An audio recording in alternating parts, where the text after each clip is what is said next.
카네이션 요양병원 노동훈 원장님이 발언해 주시겠습니다. 네, 안녕하세요. 카네이션 요양병원 노동훈입니다. 주제를 제안받았을 때 저도 사실 어떻게 해야 될까 좀 고민을 했었는데 실제 저는 요양병원에 있지만 교수님들은 대학병원에 주로 계시기 때문에 현실에서 수술 이후에 요양병원에서 어떻게 케어하는지를 말씀드리겠습니다.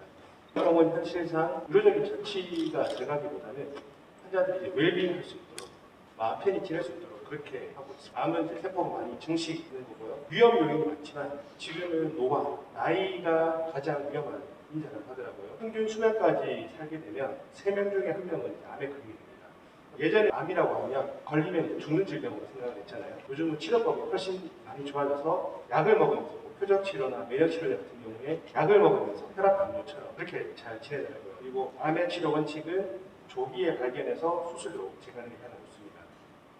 부종, 분노, 타협, 우울, 수용 이 단계가 순서대로 나타나는 것이 아니고 뒤섞여 나타나기도 하고 건너뛰기도 하고 중요한 것은 자신의 상황을 받아들여야지만이 진정한 치료가 시작입니다. 암 진단 받으면 환자들은 어떤 마음이 들까요? 사실 진료를 하는 입장에서 환자에게 암이 나왔습니다라고 말을 하기도 어렵지만 이 이야기를 받아들이는 환자 입장에서도 하늘이 무너진다고 하더라고요. 그리고 암을 진단받고 나서 이거는 하늘이 좀 알아야 되는데 자살을 생각하지 않는 환자는 아무도 없다고 합니다. 그래서 왜 자살을 하지 않느냐? 남겨진 가족들이 있으니까 또 내가 마무리해야 될 일들이 있으니까 이런 극심한 스트레스 상황에 환자가 놓여있다고 하더라고요. 자신의 생각을 강요하기보다는 편안하게 대화를 해서 주변 사람들, 가족이나 지인 혹은 뭐 의사라든지 이런 사람들한테 지지를 받는 게 훨씬 중요합니다. 반대로 의사들 입장에서는 물론 진료 시간이 한정되어 있고 시간이 짧지만 말 한마디 해주는 게 중요합니다. 저희 아버님도 사실은 이제 폐암으로 그때 돌아가셨는데 본인이 군대에서 유독물질을 잘못받은 말씀하시더라고요. 저희 고모는 또 아버지가 담배를 폈다는 얘기 하시더라고요. 과거에서 자기 원인을 찾게 되고 그런 거에만 집착을 해버리면 마음이 편하지 않기 때문에 치료로 나아갈 수가 없습니다. 어떻게 하면 좋으냐면 마음을 잘 다스려야 되는데 과거에 어떤 문제가 생겼을 때 어떻게 해결했는지를 돌아보고 그때 성공했던 방식을 보면 좋고요. 기분 좋게 하는 일을 생각하고 실천하면 좋고 반대로 기분이 안 좋았던 일은 굳이 할 필요가 없는 거예요. 명상이나 이완 같은 거 하시면 좋아요. 가까운 사람들, 지인들, 아까 전에 그 마음을 의지할 수 있는 사람들, 그들에게 걱정거리를 이야기하면 좋습니다.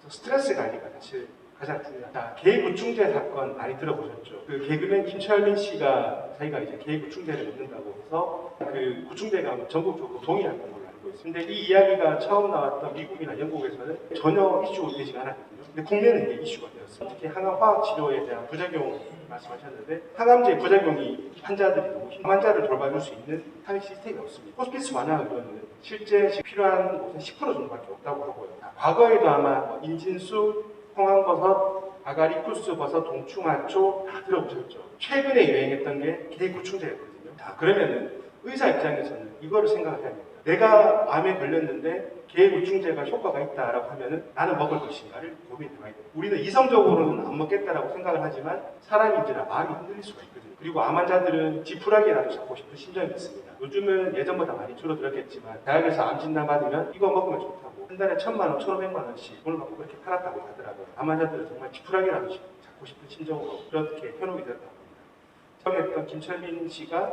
결국은 간수치가 너무 많아서 암이 치료가 된 게 아니잖아요. 어떤 사회적으로 이런 게 이슈가 되면은 3개월만 기다려보세요. 3개월. 그게 과연 효과가 있는지 없는지가 드러날 거거든요. 그 다음에 암 환자에 대해서 인폼을 주는 게 사실 상당히 중요해요. 요즘 치매 환자하고 암 환자하고 뭐가 다를까요? 치매 환자는 인지가 망가졌기 때문에 본인은 해피해요.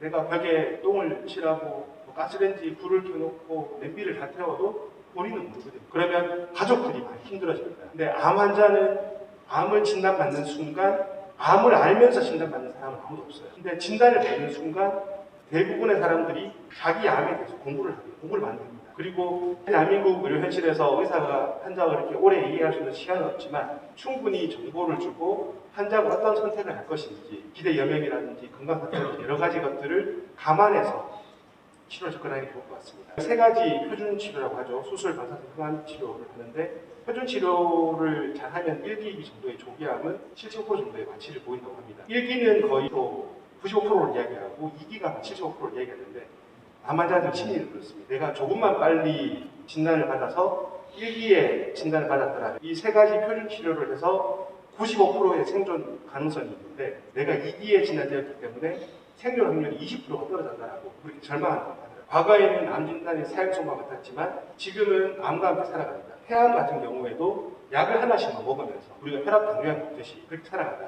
그리고 이제 면역 표적 항암 치료 우리도 하고 있잖아요. 지금 이런 것들을 먹으면서 이제 많이 좋아졌다고 하고 기본적인 교과서적인 실험법을 사실 권하고 있습니다. 블레더 튜머 환자가 2년 동안 사라지고 나서 아로마 에코를 받고 나서 또 블레더 튜머가 많이 퍼졌다고 하는데 이런 것들은 우리가 분명하게 알려주는 게 좋을 것 같습니다. 항암 치료는 받는 게 좋습니다. 환자의 건강이 딱 한 부작용을 줄이고 통증을 줄여주고 삶의 질을 높일 수 있기 때문에 좋습니다. 그러나 항암 치료가 사실 만능은 아니기 때문에 안 듣는 순간도 옵니다.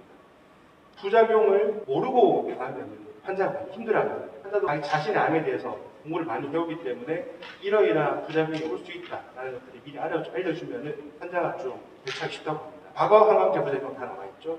세포의 턴오버가 많은 곳에서는 눈에 나타나는 주로 소화기 쪽, 머리가 빠진다는 소화장애, 그다음에 생리불순, 그다음에 골수에 문제가 생기니까 백혈구가 항암 치료는 과연 고통만 주는 치료냐? 사람은 누구나 고통을 피하고 싶어요. 환자들도 다 같이 힘들어하고 그렇지만 항암 치료는 절대 고통만 주는 치료가 아닙니다.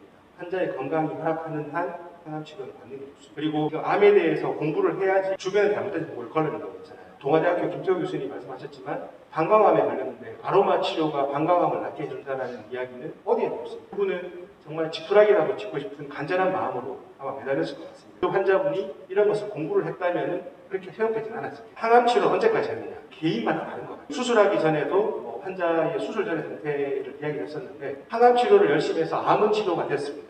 근데 환자가 너무 힘들어해서 환자가 버티지 못하면 저는 의미가 없는 것 같습니다. 항암 효과가 있는 부분하고 항암 독성이 나타나는 부분하고 그래프를 그린다면 이렇게 교차하는 지점이 나타날 겁니다. 우리가 진료를 보는 입장에서 그 환자에 대해서 관심을 가지고 봐야 되겠죠. 그 지점까지 환자가 체력적으로 버틸 수 있는 지점까지 하는 게 가장 좋을 것 같습니다. 환자와 환자를 둘러싼 여러 사람들이 있기 때문에 그런 사람들의 의견을 듣고 검사 등을 통해서 객관적인 수치를 이야기해주고 그리고 환자의 체력이 감당이 될 때까지 하는 게 좋을 것 같습니다.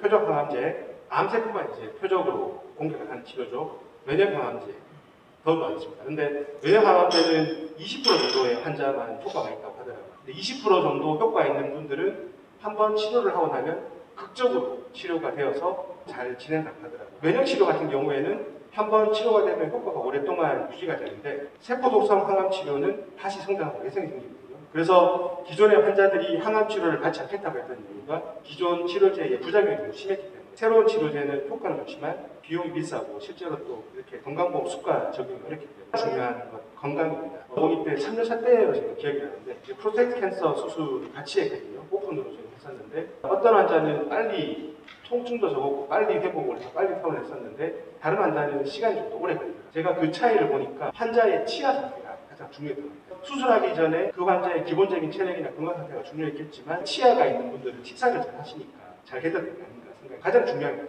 체력입니다. 치료를 하면 세포가 손상이 되잖아요.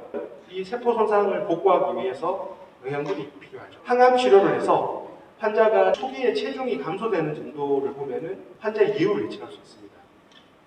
체중 감소가 적어야지 부작용도 적고 빨리 회복이 되는 그런 영양제입니다. 건강기능식품에 대해서 아마 많이 들어보셨을 텐데 건강기능식품이잖아요. 그래서 해썹이라고 위생 기준을 국가에서 관리를 하는데 이게 기준이 되게 까다로워요. 받기가 쉽지가 않고 그리고 이걸 받지 않은 건강식품을 만드는 회사들을 가보면 아주 비위생적으로 만든다고 하더라고요. 환자분들이 이런 걸 물어보시면 드시는 것을 말리진 않겠지만 이렇게 해썹 이야기를 하시면서 해썹 인증을 받지 않은 것들은 위생적이지 않은 환경에서 많이 만들고 있다라고 하시면 좋고 뭐 자라, 군뱅이, 붕어 이런 것들이 좋으니까 먹어보라고 누가 이야기했어요. 그거를 3살 아이들한테 먹이시겠습니까? 라고 한번 물어보세요. 그렇지 않다라고 답을 하시면은 굳이 드시지 마세요 라고. 암 환자들은 이제 주로 대학병원, 큰 병원에서 이제 주로 암에 관한 치료를 하죠. 간단한 질환들은 대학병원에 가면 시간이 너무 오래 있대요. 병원을 선택할 때는 양다리 작전을 하는 게 좋아요. 그러니까 식사를 못하거나 부작용이 많이 생긴다고 했잖아요. 통증이 떨어지고 그냥 수행 받고 싶은데 대학병원 걸면은 가까운 동네 병원에 2번째 주치의를 받는 겁니다. 삶과 죽음에 대해서 이제 어떻게 봐야 되는지 철학적인 문제라고 볼 수 있는데 잘 사는 게 과연 무엇이냐라는 생각을 좀 해야 될 것 같아요. 그런 유한한 삶을 인정하고 삶의 마지막이 온다라는 걸 받아들이는 분들은 그리고 마음의 평정을 유지하고 항암 치료도 현명하게 받으시는 것 같아요. 하더라고요. 의사들이 이제 얼마 안 남았는 것 같습니다라고 알려주는 것들을 이게 서울대병원에서 조사를 했거든요.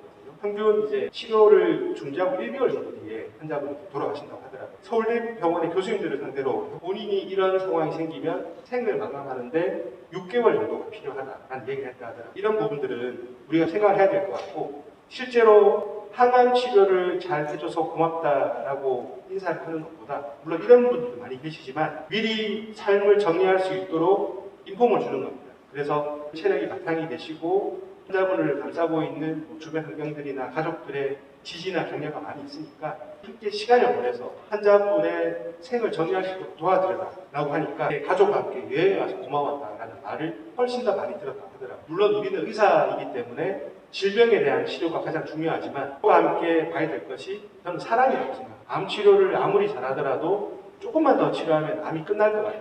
그렇게 해서 환자의 체력이 바닥이 나고 삶의 질이 나빠진다면 저는 그게 과연 옳은 것인가 라는 생각하게 되었습니다. 조금만 빨리 진행해 주시죠. 암학회 공고 수칙입니다. 암 진단이 예전처럼 죽음을 의미하지는 하는 것은 아니고요. 가족들 중에서도 이런 질문을 해요. 암이 전염되는 게 아니냐.